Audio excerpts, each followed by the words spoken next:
Hello, it says that we are live. Hello all, this is Virginia from Athens, Greece, and today we are hosting at the Ask Your Mentor Anything live in the Mentoring for Translators group. Sarah Henter from Spain is now. Hi. And we are live, hello Sarah. We are live in the Facebook group community, but also on Instagram here. Hello all, I see that the sound today is pretty better, so let us know if you can hear us, watch as well. Where are you watching us from?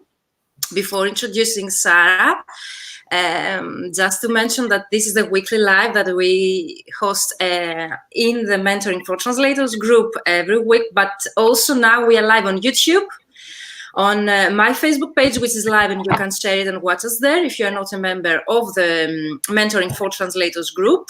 And let's start, because we have 1 hour on Instagram, and then we will be remaining also the video in the Facebook group as well. So hello, Sarah, and today's topic is going to be, as you can see from the banner, transitioning from being a freelancer translator, a freelance translator, to a business owner. And Sarah is the perfect person to talk about this because she's also a business owner. And we have a lot of things to discuss, and I have so many questions of people. And it was a topic that I was asked to create a live for that. So I think most of the people are going to be very interested, and we have so many questions. So let's start. Sarah, would you like to introduce yourself for those who might not know you already? First of all, thanks for having me. Thank you for coming. I'm a medical translator. Yeah. And I work a lot with clinical studies. I do a lot for pharmaceutical companies and also for medical device companies. And in the last 2 years, I've also been working on more books on medical subjects. Yes. So I like that very much too. And I've been working as a freelancer full-time since 2014 or 15. Yeah, I was working part-time before, because I have also taught German at university here in Spain and at secondary school. So first translating was like a part-time thing for me. Oh, nice. So the books are in medical sector as well, the books that you translate? Yes, so the last one I translated was about the coronavirus, actually, last month. So that was kind of an urgent project. Okay, interesting, yes. Yeah, and some others were about like physical therapy and also psychological subjects, so medical, but in a broader sense. They are related in the medical sector in general. Exactly. And so, as I always say, how we met to introduce to people and to give a personal touch, I think that we met for the first time in the Canary Islands, is that correct, in 2018? We held both of us a workshop there, and Sarah's was very interesting. And since then, we have kept contact via social media. And this is a great opportunity to meet again, since you all loved this series of webinars, but most lives, they're not webinars. And if I would like to say something before we start with our topic, yesterday we were at the Elia together. We presented with Martina Eco. We were both presenters there, and Carlos, who was our host, asked me, how can you manage hosting every week a webinar, because it's so overwhelming and so time consuming, because they were organizing the webinars for the Elia together, and they told me how you can manage to do that. And I don't see it as a webinar, and if you do something that you really like, you don't see it as work. So for me, it's like having a coffee with a colleague from the other side of the Atlantic or the other side of Europe, like you are now, and just discussing some issues that we might find interesting ourselves, of course, and also the members in the mentoring community. So this is how I see it, at least. But most of the people, they see it as a webinar because they gain so much knowledge out of this. And I would agree with that. But in any case, that is how I see it. And you would like to say something? Yeah, like the other day when we were doing, we did a test call on Wednesday. We were like, oh yeah, let's speak like for 5 minutes and see if the platform works and stuff. And then we were like talking for an hour because we just so much to talk about. So, yes. Work. Yeah, I always do that because I would like to check the technical part. And as you imagine, we are like in 2 groups, 3 groups on Facebook Live right now, 1 Facebook page on YouTube and on Instagram. So it's a bit technical, the issue. So let's start though. I will start with the questions that the members, the most common questions that they make, like how did you start out and how did you gain your first client? Okay, so my first client, I started to work with agencies. So I just sent a lot of CVs and filled in a lot of online forms and said, hello, I want to work as a translator. As all of us, I think, yeah. Let me try. Yeah.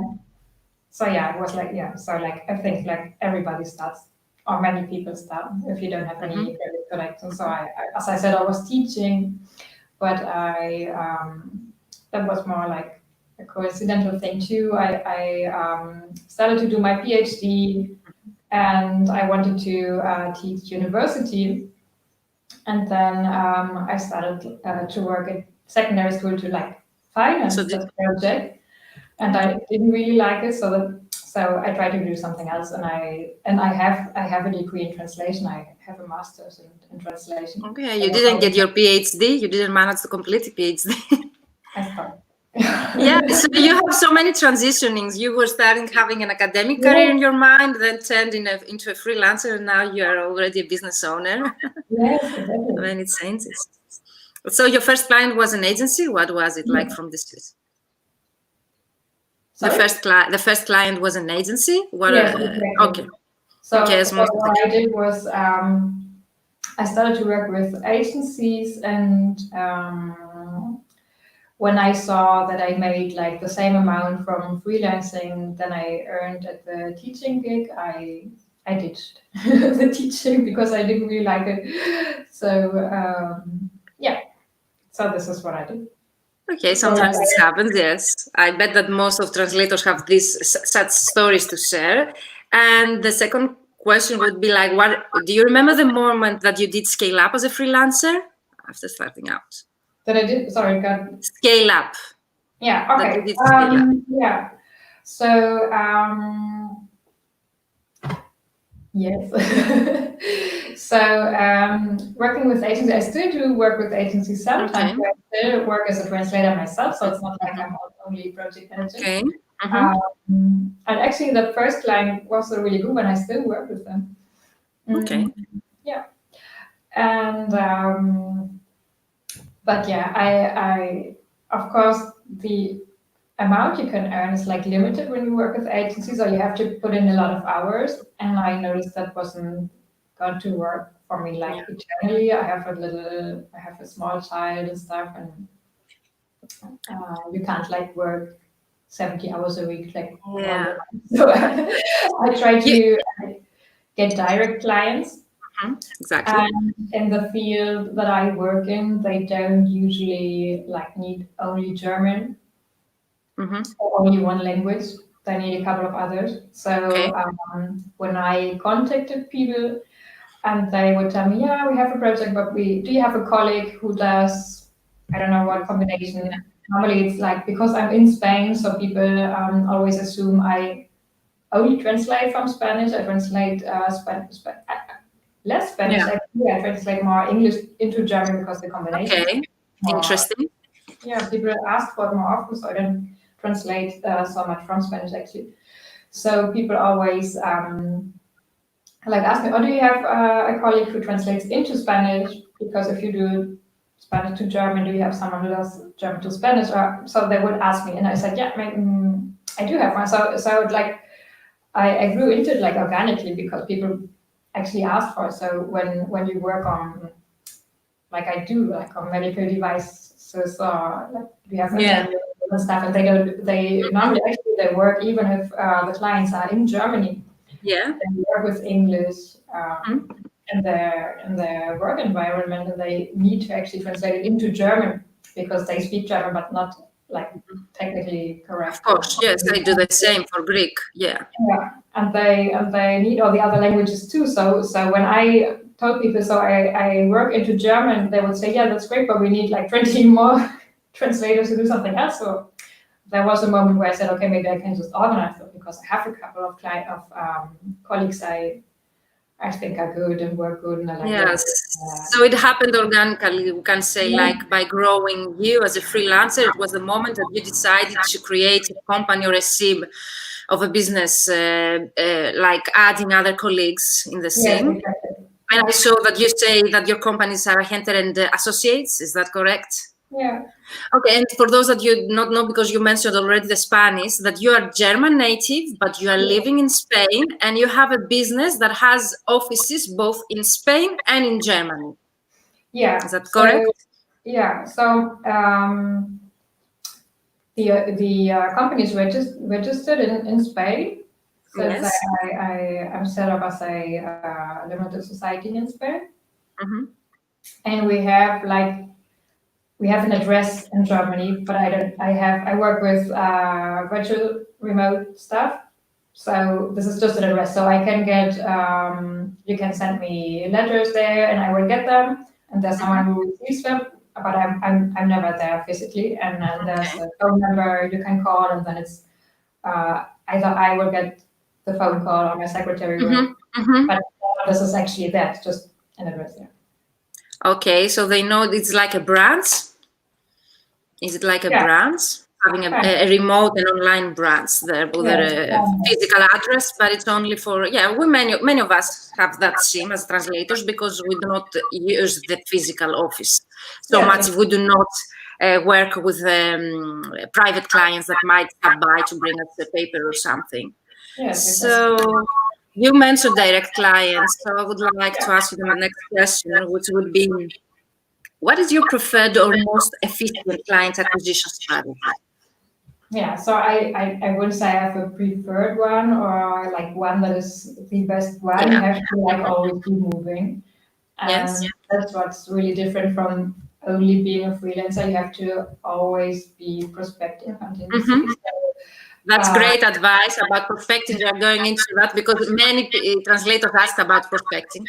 Yeah, so what I do is I go to conferences, I go to trade fairs. Okay. In Germany, mostly, or in Switzerland, I work with people in Germany, mostly. So, I guess related with your niche, the medical sector, the events are related with your niche. Yes. Okay. Yeah, of course. So there are a couple of motives for that, but basically, so I am German. I speak German well, so it's easier for me, and I translate into German. So connecting with the German clients for me is easier. Also, prices for translation are different in Germany than in Spain. So if I try to find, I have worked with clients in Spain. Yes. When I tell them what I usually, what my rates are, they are kind of surprised. Okay. But it doesn't always work. So I'm trying to work more with people in Germany. And also all the big like pharma companies and medical device companies are in Germany. So and the big trade fairs, even for international clients, are in Germany. So so it's difficult because I'm not there, but I try to go 2 or 3 times a year. Not now because you have family though there. You have a family there, so you can visit them anyway. Yeah, but they live in a small. Okay, so it's a bit far away. There are no medical trade fairs. Yeah, but you already mentioned so much information that's in one sentence. So you say about prospecting or your rates. What we have to do is to have in mind our needs, where our clients are. And by clients, I mean our ideal clients who would be able to accept our rates. Yes. So it's very important to know who your client is, what are your rates. Where the clients will be that would accept your rates. So Sarah already mentioned that she has included that in her strategy in order to do the right prospecting and to find the right clients. And of course, you mentioned also a strategy how to find direct clients. And we have mentioned that before in previous lives by attending conferences and exhibitions in our client sector, not in translation, because most of us, we get confused by attending a translation conference, which is a great way also. But in order to find direct clients, we would suggest to go to conferences and exhibitions where your clients are. Yeah. So much information already, and we have questions about prospecting, of course, and best practices of collaborating with other colleagues. Because you mentioned, like, you started out by being a business owner, by finding other colleagues and creating a team, I suppose. So let's start with those questions we have already. Do you have any best practices when it comes, you go to a colleague and you ask them to collaborate for a specific project or for a long-term collaboration with them in several projects, for example, or in specific niche and language combination? Do you have any agreement, or do you have like best practice you would like to share with other colleagues that they would like? Because I got so many questions about people that they would like to start collaborating and expanding their network and working with other colleagues. And they asked me yesterday also at the presentation together, are there any best practices or how to handle that situation in order to gain the most out of it? Yes. So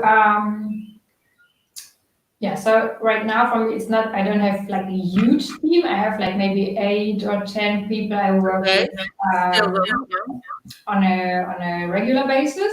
So that's all people or most of them are people I know personally from conferences or from associations and stuff. So that's people I really know. So it's a little easier. And then when I have like the more, how to say, so when I have like, for example, a language combination I don't know anybody in or something, I first try with recommendations. So people I do know, maybe do someone else who knows someone. Referrals. Is that correct? Yeah. So I try that. So I try to avoid working with people I don't know at all. But sometimes there's like a strange combination or like a super specific subject I don't have anybody for. So right now I have like a list of, I don't know, maybe 50 people I could ask and like 10 people I work with normally. Okay. And also I get like, and it's always, even if it's for different clients, I get a lot of requests for always the same language combination. So it's always like English or German into French, into Spanish, into Italian, into Portuguese, or German into English. Depending on the needs every time, depending on the needs of the project, I suppose that you're working the specific languages. Is that correct? Or you're prospecting towards specific language combination as well? No, I don't do that. So so depending on the project. Yeah, but as the clients are so similar, they tend to have the same needs too. So I wouldn't mind. I try to do only European languages because I at least have, because I always do like a quality management step, and I try to do that myself. So we always work with a translator and a proofreader, always. Of course, medical. Yeah. But I always like to have like a last look at everything. Okay. So with the language combinations we normally work with, I know all of those, so I can do it myself. So I like it when it's like that. If it's not possible, I have someone else do it, but I always like when I can at least understand what the text is about in the other, so I have an idea of what it says. Even if already 2 other people have worked on it, I like to, but I'm not rejecting work because they want to translate it into Japanese, but I don't get it so much. So right now I'm in a good spot there because it's what I like doing and what my clients ask for. And and a lot of my clients have confidential stuff, so maybe they're working on something that's still not a product that's not on the market yet, or patents and things like that. So I do have an NDA, so I usually have people sign a confidentiality agreement. With you. So you have an NDA, I suppose, or a confidentiality agreement that you share with your colleagues, and you sign another NDA, I suppose, or confidentiality agreement with your end client. Yes, exactly. Yeah, okay. Because recently we talked about, and I heard about this for competition agreement that some colleagues sign with their other colleagues, like there is a term inside that agreement that you say that the person that you are signing the project accepts the term that they won't accept any project, or they won't contact the client directly for the following 5 years, for example. Yeah, no, I don't. Okay, but something really new. I heard it, so I had to mention that. Yeah. Okay, so in order to recap the answer to the members' question, that the best practice of cooperating, I had also mentioned the associations, that, like Sarah mentioned, that you can find your colleagues through associations or people that you already know if you have a network from conferences. And of course, a great way is a recommendation. And I always ask for recommendations. People, they tell me, go and ask or find on pros or find online. And I answer, I would really like someone to be recommended, because if they are recommended, you save time, and you know most of the times how they work, or you at least you have some warranty, if you can say that, like he has worked fine with some other colleagues, so he might have the same or similar results with your cooperation. So I try to do that too. So it's a great way to find other colleagues. Yes. And also you have the NDA and confidentiality agreement, which is a great also way as a best practice for cooperation. Okay, we can share some other examples of bad cooperation, but it's very rare, but we can do it later on how to deal with them, because all of us, I suppose that we have a business, or we act as business owners, or we assign projects to our other colleagues to have dealt with in the past, I suppose. So you answered about the best practices. You answered how did you find your how-to collaborating with other colleagues, that you find them in associations or people that you already know from your network, and you establish a long-term relationship with them in specific European languages. So let's go on the most common questions that I got. Before deciding hosting this live with you, I got so many questions from the members that they would like to prospect, or they would actively go after potential clients. And they came to me and they asked me, how do you do that? If you have a VA, if you have someone else, if you have assigned it, or if you do it on your own. So I do a lot of prospecting as well, because as you said, if you decide to go on a sim, it's like a company, you have to go after clients. And if you are in the direct clients market, you have to go after clients all the time. It's not like working with agencies that you have a steady workflow. At least for me, that's my side of view, because my direct clients, they might have a work or a project to assign me per month, or once in 2 months, or once per year, for example. They might not have a translation project every month, even though they're big clients, they're good clients of mine. Their workflow is not as steady as working hello on Facebook. If you want your comments to show, you have to, your name, you have to click on the link above us, accept the term in order your name to show in the video. So let's find out how you do it, and I will give my point of view in the same question later about prospecting and how you do it, if you have a specific strategy or any advice you would like to share with members here. Yeah. Okay, so that's our new webinar. Okay, so that's a whole webinar. Yeah, just an advice. We're not spend, but we have 10 minutes to discuss this. Yeah, so it's okay. Okay, so one thing I should say maybe is that so when I decided to set up as a business, I took an MBA. Okay. So I went to business school and to actually learn the basics of business administration. And my MBA had a focus on marketing. So so some of the things you already said, so you have to have a strategy and you have to have a client persona. So maybe I'm just assuming people have that, but maybe they don't. So if you're just starting out and don't know where to start, so what you should do is define your ideal client and come up with a strategy. So what you don't have to do is do random things and hope that clients will show up. So you do have to. The avatar exercise, you mean? Yes, for example, but there's so much you have to do. Like, I mean, you have to write a business plan. I mean, if you learn that in your MBA, because we have another similarity. I have an MBA as well, but okay. Yeah, we did a business plan. Business plan, yes, we did too, but the avatar or the ideal client prospecting wasn't like a part. Yeah. So you did your business plan first. Yeah.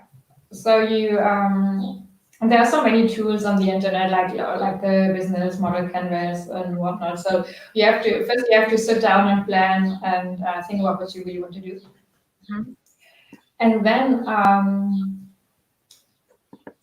there's what I said at the beginning. So you have to like continuously be prospecting. So and also translations like a difficult thing to sell, because sometimes what you also said, Virginia, that sometimes people have something to translate and other times they just don't. So even if they like you and that's very cool and stuff, but maybe they just don't have to do anything for you right now. So you have to be like moving all the time. So it's not like maybe I don't know, website designing or something like that people put off for a time. But if you sell it really well, they say, okay, whatever, let's do it. If you don't have a text to translate, you won't convince people because they have nothing to do for you. So you have to also be. So what I do a lot is to read industry news. I also set up alarms on Google alerts with company names that I would like to work for, and when they are in the news, Google will send me an email and say, so the people are in the news, so maybe they are expanding right now, right? And, or whatever, or they bought another company, or their company was bought by someone, or they are coming up with a new product or something. So those are moments when you could think that they will help. Can I ask a question? I find it really interesting about the alert that you mentioned at Google. You put the filters like, when they are expanding, or you just received all the news regarding this company and you decide if they're expanding or what they're doing by reading all the news? I read all the news because sometimes if it's people I'm in contact with on LinkedIn, even if they are not expanding or something, if it's just something interesting, so maybe I would write them an email and say, oh, I see you're working on something interesting and that sounds so nice, and how are things going? It's like something you can mention, and like you have to be in contact. So if you want to do LinkedIn, for example, as a prospecting thing, you can't just connect with people and say, hello, I'm a translator, buy my thing. So you have to, So tell us what you do, your experience. Like you read an article, you find it interesting. Is a company that you would like to work with, for example. So you said an email or you comment under the article? No, I with this kind of thing, I try to do it via LinkedIn. Yeah, on LinkedIn. Because when you're speaking with someone specific, if you write an email to a company.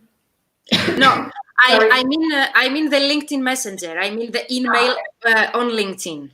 Okay.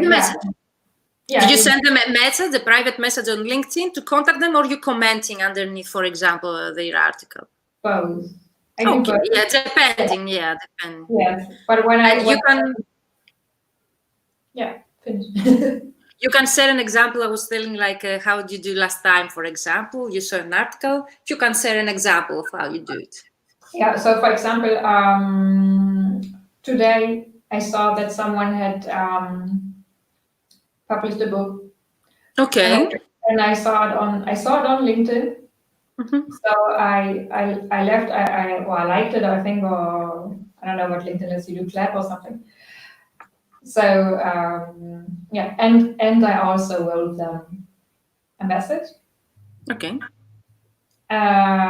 When I comment on something, I try to not just say, oh, well done. I try to mention something that was in the article they shared or something, so the discussion comes up, right? So not just I'm stalking you, but hey, I want to talk to you, maybe. Yeah. I try to do that. It's not always possible. You can't always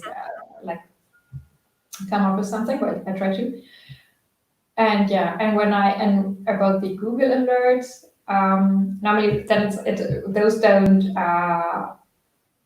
lead you to LinkedIn posts. Those are normally news, like newspapers or something. So I copy that link, and then I go to LinkedIn and I say, "Oh, hello, I just wrote that. Live. I Okay, just that's read, I great. just read an article about you, and I don't know if you've seen it. Even this is a link, so if you want to have a look, and yeah, and that sounds so interesting. And it starts a discussion, like I found this article, and what is going to be the next question?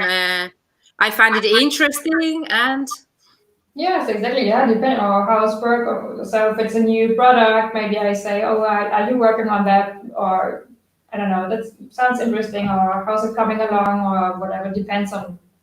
Mhm. It depends really. And you mentioned that you are a translator, or you have a translation agency, and you have a background in such a translation, and you offer your services like in a kindly way that if you need to expand. I don't. So when I'm, I just because when I first connect with people, Mhm. I would say, but I try to do it not so salesy way. So Okay. I would say, Okay. so okay, just in case, because I know a lot of people get a lot of connection requests, and Mhm. you don't even have time to have a look at my profile. This is what I do. If you Okay. ever, if you just so you know whom you're talking to, and that's what Okay. I don't So try. I don't try to because people don't like that. I don't like it either when I get this kind of. yeah, I don't like it either, but some people they're doing it, they are direct. So that's why I'm asking different opinions on the matter. So you just start a discussion, or it's a way for you to connect with them, like to add Yes, them in your network. Okay. Because exactly. I was curious if you have them already in your network and you Yeah, see that they are launching a new product, for example, and you comment on their article or you send them a message on LinkedIn, what to yeah. tell them, I find really interesting this article, and that's it. Yeah, it depends. Yeah, yeah. So when it's people, this is more like long-term investment. So I really try to like build up a relationship. Okay. So I won't normally say I found that interesting. Now buy my thing. Just but when you've done that a couple of times, then in the end people will say, and then you will there's a moment where they need someone. They will Okay. say on their own, "Oh, Okay. where's your medical writer or a medical translator? I need that now. Would you mind? Could I Mhm. send you text?" And we'll say, "Yes, of Okay. course." So I actually no, last week Yeah. I got a request via LinkedIn Okay. from someone I spoke to like half a year ago, and they are in Switzerland, and I couldn't really see from the name what their native language was, so I first wrote to them in German, and he answered in German, but there were like little mistakes, and I was like, "Oh, what's your native language?" And he was like Spanish, and I said, "Oh, I'm in Spain, so what a coincidence and stuff." And he was, "Oh, how funny! So then I will write to you in Spanish because it's easier." We were just talking, and that was like in October. And Yes. he wrote me an email last week and said, "So I have to translate something now from English See? into French and German. Could you do that?" And I was like, "Yeah, sure."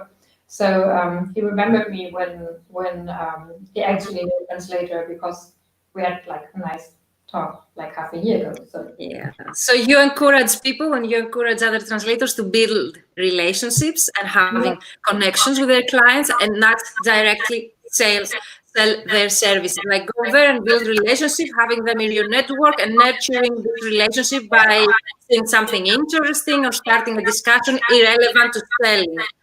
yeah, Correct.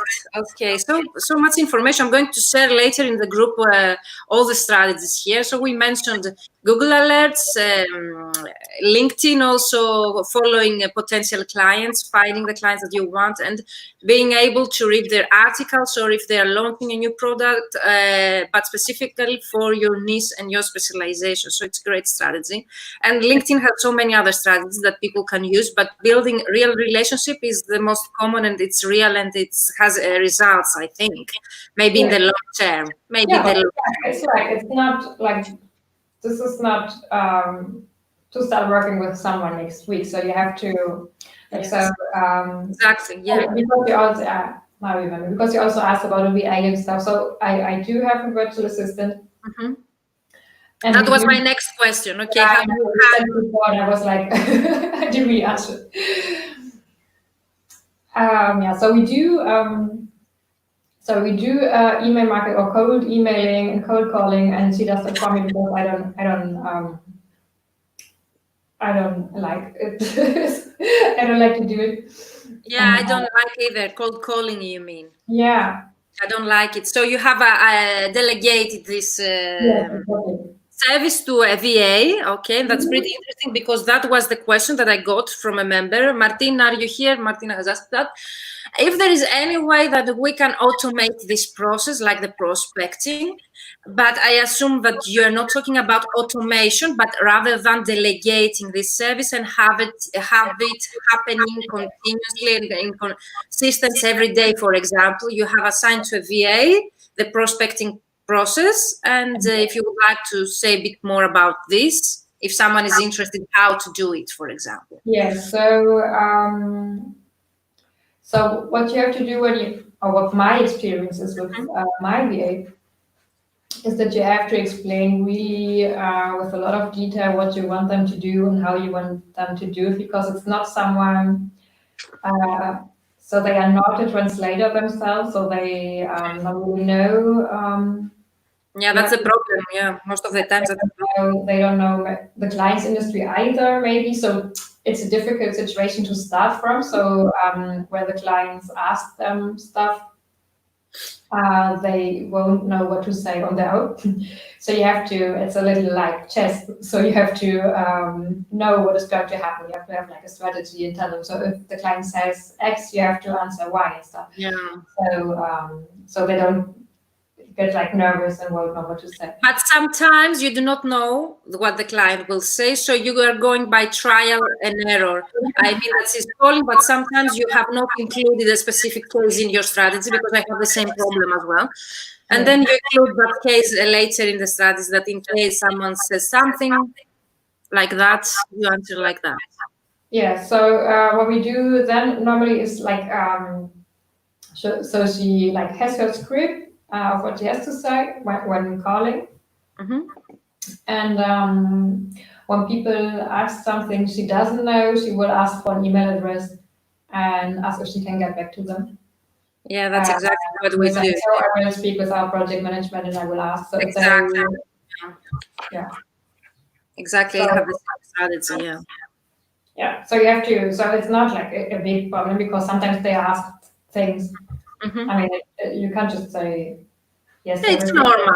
It's normal, I guess. You never know what the client might need, but it's a good strategy to have advised the VA or the administration assistant that they can answer. For example, you can tell us what you need, and we can forward your need, like to the person who is responsible, the project manager, the manager of the office, for example, and they will contact you back. So we get their email or their phone number, and then I do the contact later, and I assume you do the same. You contact them directly later. Yes, and she also does emails for me. That's easier. That's easier. You have a little time to read. But I also did like a template she uses. And when people say, "Oh, that's interesting," I tell her, "Okay, so then you send them like an info package." And I gave that to her also. So it's everything like done for her. She just has to do it, but she doesn't have to come up with anything. And the template is about prospecting, is the first approach to a client? Yes. Okay, so might be a follow-up also template, because I have the same strategy. Yeah, of course. So it's like, it has like a couple of steps. So it's like a first contact, and then we also have like a table we share where she says like a company name stuff and date I spoke to them and how did they respond, because okay. We also, yeah, it's an Excel file. Yeah. Okay. Yeah, company name, contact name, email address. Date. They made their first contact. First contact, last contact. So in the CRM. So I know what she did, so that I know what she did, and so that she knows what she did, because we've contacted like 2,000 people, I think, in the last year. 2,000 people in what like this period of time? 2019, but we didn't start it in January, and we did a couple of other things too. So yeah, it's not like 1 year, for example, in a Yeah. distance 1 year. Little less, but yeah. Yeah, so it's like more or less pretty cool. But still, I shared with you the last time that I had a coach, my coach in the UK, and she has a VA, and she has hired a VA only for prospecting, only on LinkedIn, and she does 150 potential client communication a day. So she's trained. Yes, she's trained only on that. Yeah. So I assume if you contact 150 clients potentially in a day, in 10 days you have 1,500. Is that correct? In 10 days. That's prospecting though, and that's only through Messenger on LinkedIn, which is a specific strategy. Yeah, I'm taking also courses on LinkedIn. I'm going to share later to other translators. So there are so many things that you can do, but you have to decide what is the SIM of your company, what is your client, who is your client, where is he, and what strategy is the best that fits your situation, for example, a specific situation, in order to attract those clients. For example, you are in Spain, but you want to prospect in Germany, for example, you don't like cold calling, so you prefer to delegate this action. And the other example that I shared is in the UK, and they want to expand their network in UK and the US. So they have hired a VA only to do this prospecting on LinkedIn, for example, while your prospecting is through email marketing and cold calling. So there are so many strategies that there can be implemented. And you have to think about growth too, because if I were to like contact 150 people a day, I mean, it depends on your niche too, but if like one of them says yes, that's like 20 new clients every month. They say yes to the first approach, that they would like to learn more about your services. They are not ready to assign you a project, I suppose. Okay, my coach is a different service to provide, but still, it's a first approach in order to get to know you. I don't encourage everyone to do the same. You have to also have the potential, and you have to also be able to cover these needs if you're going to do this, as you mentioned. Yes, but you started out when the need came up. You weren't ready, for example. But your client asked for many colleagues, and then you expanded your network. And I think growth also can happen organically when the needs will show up. Well, I'm not saying it's a bad approach, but if you do it like that, so it's very intense prospecting. So maybe next month you're going to need a project manager or something. So you have to have planned already the backup system in order to be able to cover their needs. But in any case, what they told me is that if you go prospecting 150 people per day, you will have 1 to 3 positive answers per 300 people. Yeah. And that doesn't mean that they're going to assign you a project. By positive answer, I mean that they will positively answer your email, for example, to your message, that you will receive an answer, for example. Okay, right. But then maybe for me the calling approach is more effective, because maybe I called and she asked them, can I send you an info package? Okay. And people don't say no to that because they don't mind. So you ask nicely, and there's a person on the other side of the phone, and you notice, okay, so that's not just something set up automatically, and there's really someone who's trying to help me, and they seem to understand what I'm doing, and whatever. Let them send me a brochure or something. It doesn't hurt. So people say yes a lot. Okay. So I would not say do you have statistically percentage above approximately, like how many say yes? Yeah, just send the info. I would say half. Okay, 1 out of 2. 1 out of 2. Yeah.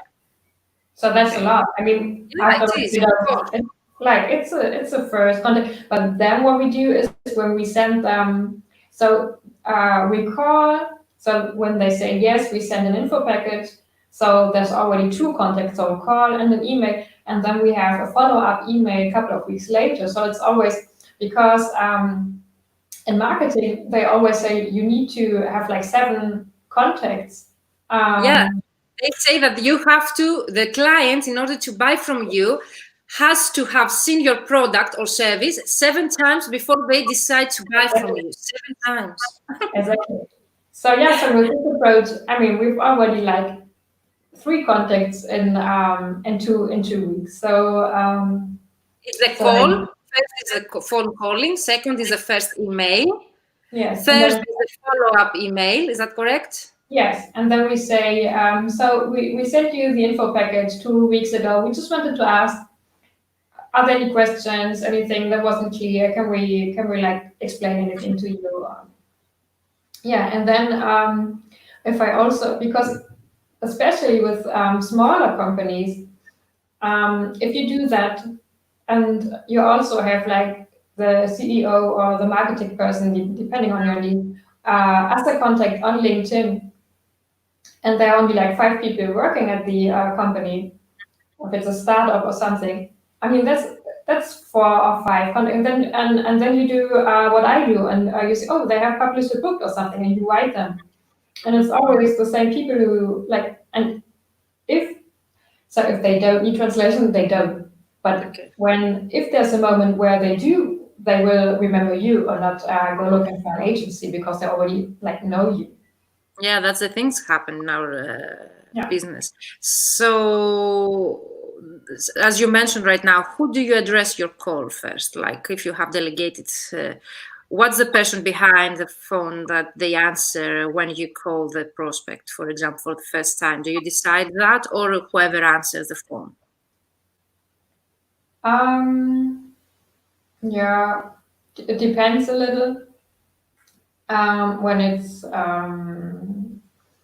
like a smaller company, normally it's okay to just call because they don't have like a secretary or something. If there's just 3 or 4 or 5 people, it doesn't really matter because they have a CEO and a co-CEO and not much more.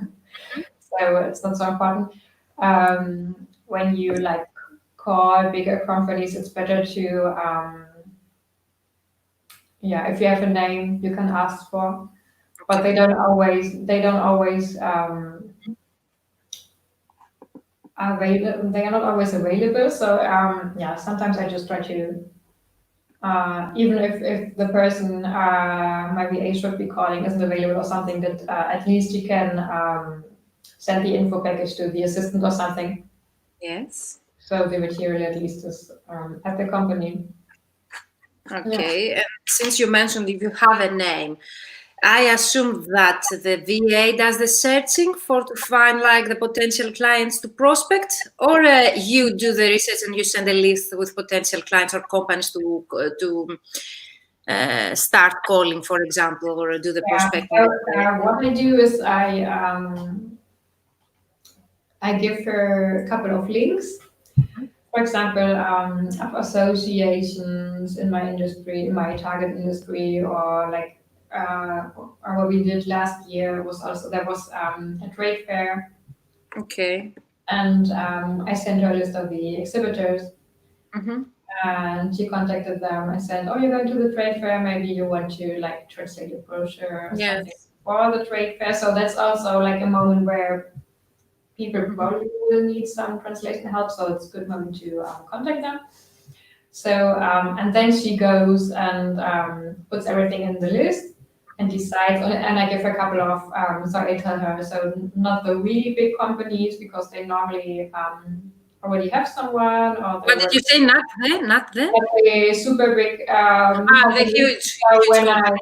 So I work with medical and pharma stuff, so we're not going to contact Bayer or I don't know what, because they work with big agencies and they're not ready for me to come in, right? So I tell her like middle-sized companies, because if they are too small, like family businesses, they don't have the budget. So we're looking for like medium-sized companies and a couple of other like my dog. Okay. So you do work for SMEs most of the times, which is great. So what we encourage, if someone would like to start prospecting to find their clients, like you said, you're a small or medium, for me would be like maritime companies or legal firms in Greece. So I will do the same, maybe finding the links and then give them to my assistant. They create a list. What I do differently with you, I was afraid with cold calling, so I would do email prospecting through email marketing, but I can tell by discussing with you that cold calling has better results, at least in Germany where you do that. I don't know in Greece if it would have the same results. But in any case, through our discussion, I see that cold calling has better results because email marketing most of the time, either they are going to keep your email whenever they will need your, but they won't answer anything, so they will keep the email, or most of the times they will just delete the email if they are not interested or they are not for translation. So the contact is more direct, like cold calling, rather than email marketing. Sometimes it doesn't even come through. So if their email program thinks it's spammy, it can't even go to the paper basket or something. So sometimes email, especially with advertising, doesn't even get to people or not to the right people, because when you look on the company website, you only get like a generic, it's okay, like a generic email address. So you don't really know who's getting your email. So when you call, at least you have a name and a specific email address, because then you can say, okay, so if it's okay, I will send you an info package and stuff, and can you tell me your name and your email address so I can make sure you get it. So at least you're already speaking to some concrete person. Okay. Yeah, so it's different. So an email can get lost easily. Yeah, I'm also calling like what I said. So you first call and ask for permission to send something, so people feel better about what they receive because you've asked. It's not so. Yeah, for me, cold calling would be the first job that I would like delegate. For example, like you, I don't like it. Yeah, but you don't have to do you don't have to do everything. You have to find people. And that's my next question was when it would be a couple of more and we end, because we are already live like 52 minutes here, and on Instagram more, I suppose. So one very interesting question: if you would summarize like the changes that you made in your working scene, like what were the main changes from becoming a freelancer to becoming a business owner? Some changes, main changes that you implemented in your work, daily life, or financial. What changes that you made, and you think that are crucial in order someone to turn from a freelancer to business owner? Yes, so I think you have to be aware that the kind of work you do is going to change. So you're not going to be translating all day. So when you translate, especially when you work with agencies, you just get the text and you translate it and you send it back and that's it, right? And what I notice most is that, of course, there's a difference between agencies and direct clients. And if you're like you act more as a project manager, because you maybe you do, if it's for you into Greece or for me into Germany, you do that part your own, but there are 5 other languages and someone else does those. So you have to deal with people, you have to deal with suppliers, you have to deal with clients. So what you said before, we don't have time to discuss that a lot, but sometimes people run late or something. These are the challenges. This would be included in the challenges that you have faced so far. So you can tell that as an example. So those are things that happen. So I mean, people can have an accident or become ill or whatever, or just like mess up dates, or sometimes even if you try to find reliable people, you just and you see that not all the people are as professional as you would like to. Yeah, that's the main challenge, I suppose, because you're delegating and you're assigning most of the projects if you become a business owner or you act like that. So you depend on others. So you're, at least I am more stressful about that because I'm not the one person that can handle everything. So I'm not in control of everything. I'm depending on others, which makes me feel more stressful that. And this is something that you have to deal with every day. So you have to find strategies. And what I usually do is to plan ahead and have in mind that this might happen. So what I have in my mind when I start a cooperation is the worst scenario.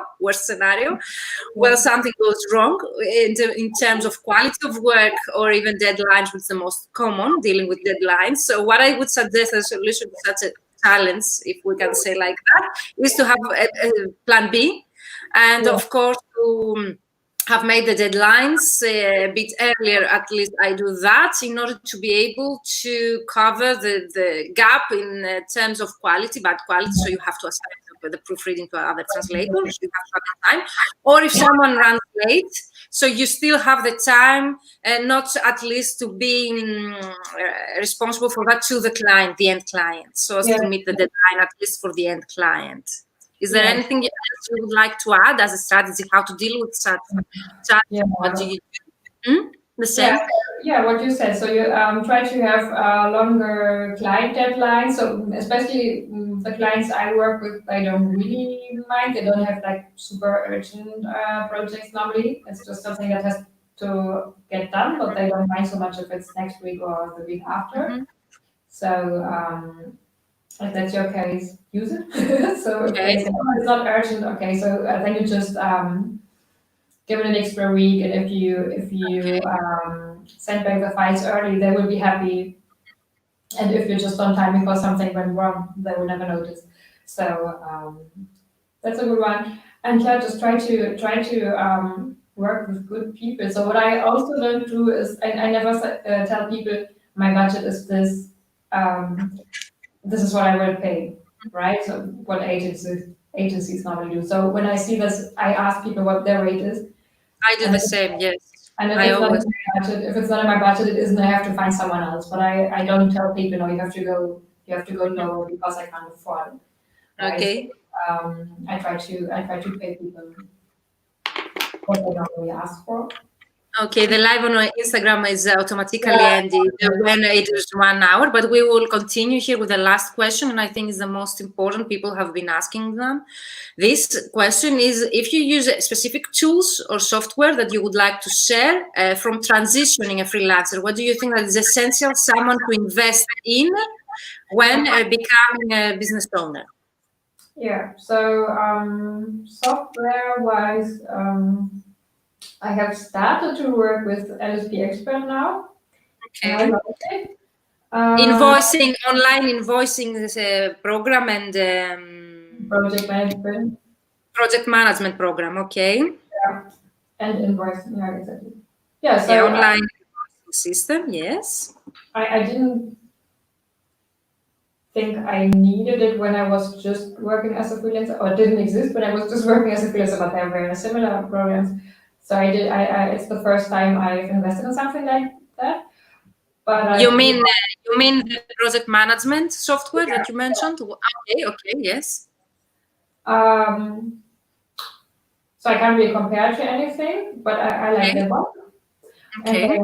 And go tutorials and stuff, so it's really easy to understand and to get set up and stuff. And actually, if you were to need help with your project management, there's also like a team option, or like where you can have work other people in your account. And the LSP, you mean?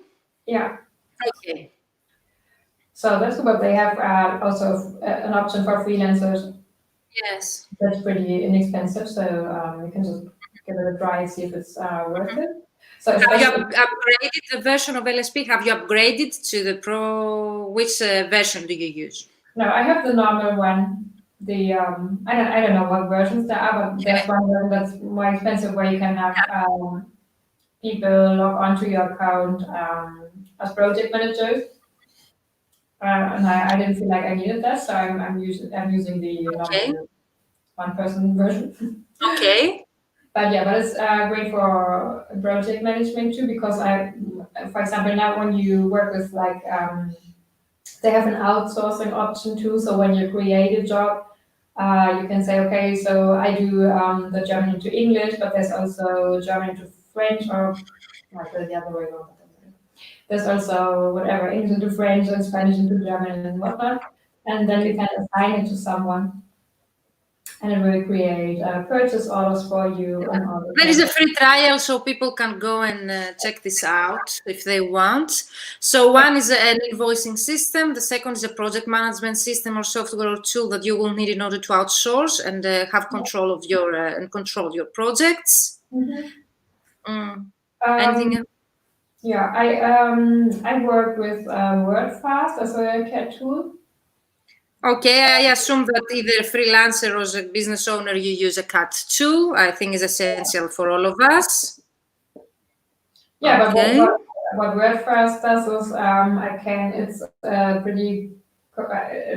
it matches with Trados and other programs, because a lot of people have Trados and I don't, and I don't like it. So WordFast is pretty nice for me because it works with other CAD tools, and in the worst case, I can also get like bilingual titles and send that to someone, and then re-import it into WordFast. So yeah, I think WordFast also works on MacBook and the iOS systems, which is pretty cool. And WordFast also, they say that you can work with their files to most of the other CAD tools. Is that correct? Yeah. Okay, so that's why you prefer them. I work on an Apple computer, so. Me too. But until now, I have Parallels and I use Trados, but I would give it a shot, okay? Because you have to learn a new CAD tool. Yeah. But since you can have a source target file that you can work on any other CAD tool, so why not try that? So it's a great advice that you shared with us. So if you remember any other tool or software that you would like to share with the members in the group, we can share in the comments. But as essentials in general, not only only tools, would be also the VA or administration assistant to deal with you. Or if you want to achieve any growth in your business, you also have to do prospecting. So you will need someone to delegate. You need a very good network of trustworthy colleagues, good people, as you say, in order to trust in your projects. And of course, your reputation as a business owner and translator in the future. An online invoicing system and a project management system, I assume it's pretty important for everyone when they start out, at least working as a company.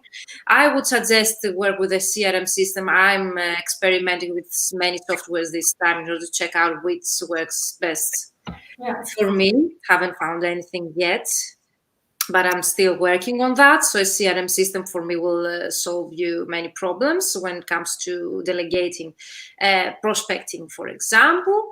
And also a CAD tool that you can work with many other CAD tools is a great solution, as Sarah mentioned. And we're not selling here or promoting any company software, but we are sharing our own experience with specific softwares here.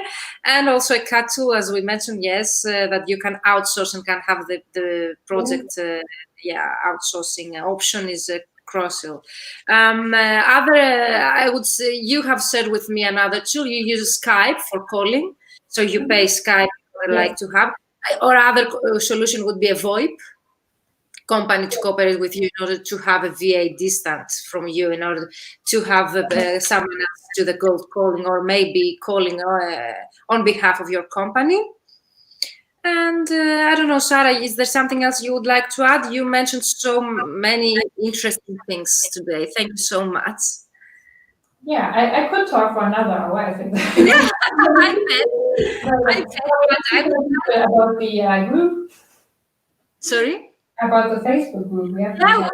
Because most of the people, we see people are watching us, they say hello all. We answered most of the questions. I think, how do you handle the administrative task?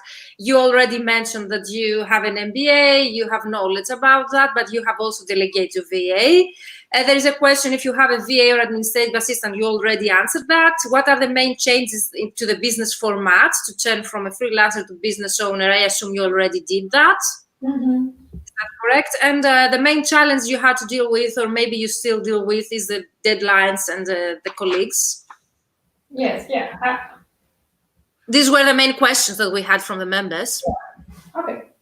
And the prospecting, I think we discussed a lot in detail about prospecting, and because I really like to sum up at the end about prospecting, Sarah shared with us some very interesting strategies she uses. The Google Alerts. If you haven't tried it, you can go try it. It's free. Yeah.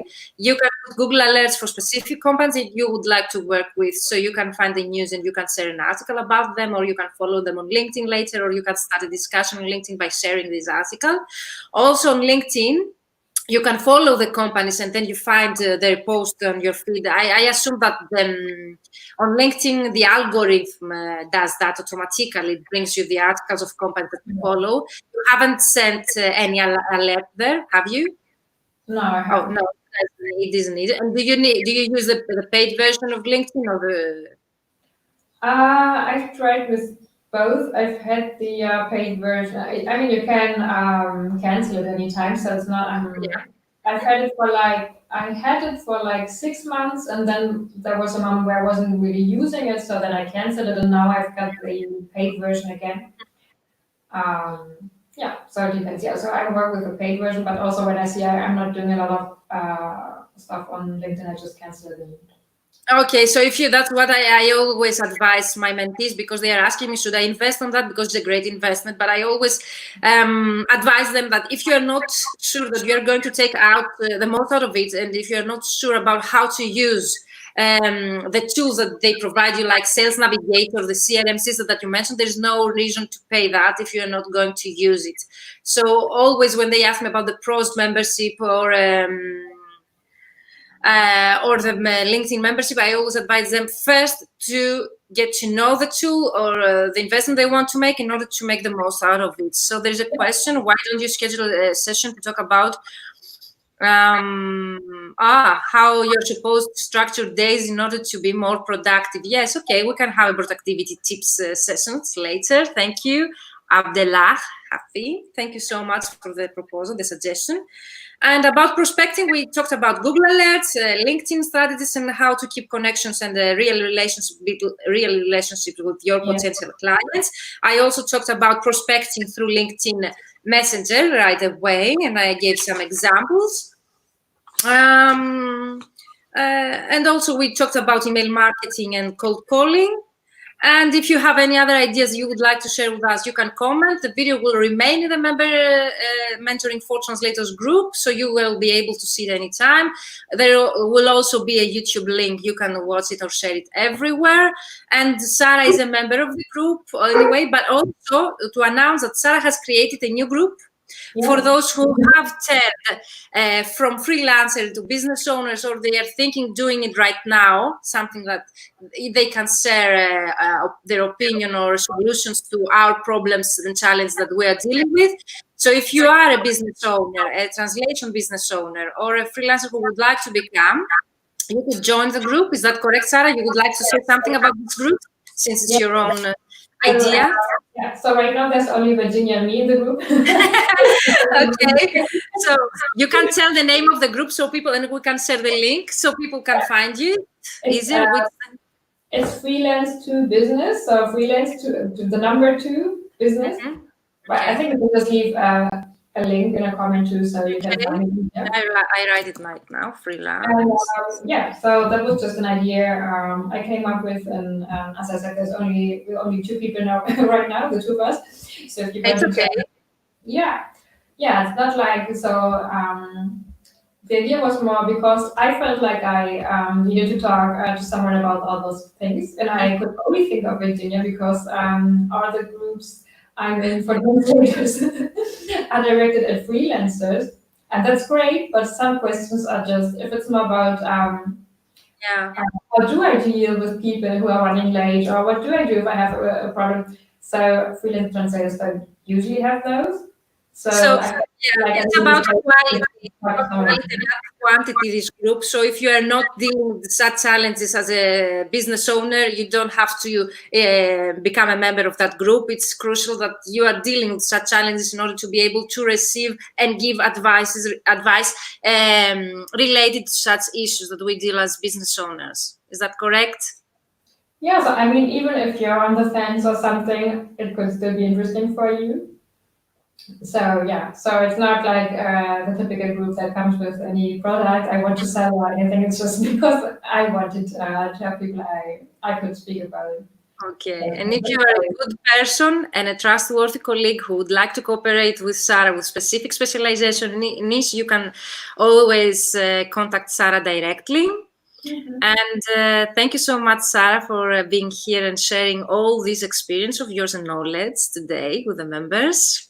Yeah, thank you for having me.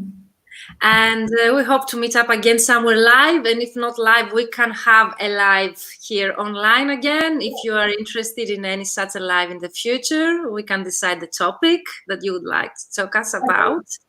It's a pleasure of me to see you, have a coffee with you. It's just the way that I see things here, and to share our knowledge and experience with people that we might help, at least one. For me, it's a pleasure always. So bye from me.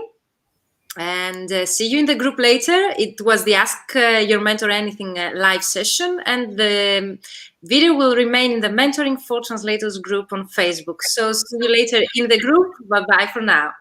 Bye. Okay, just a minute.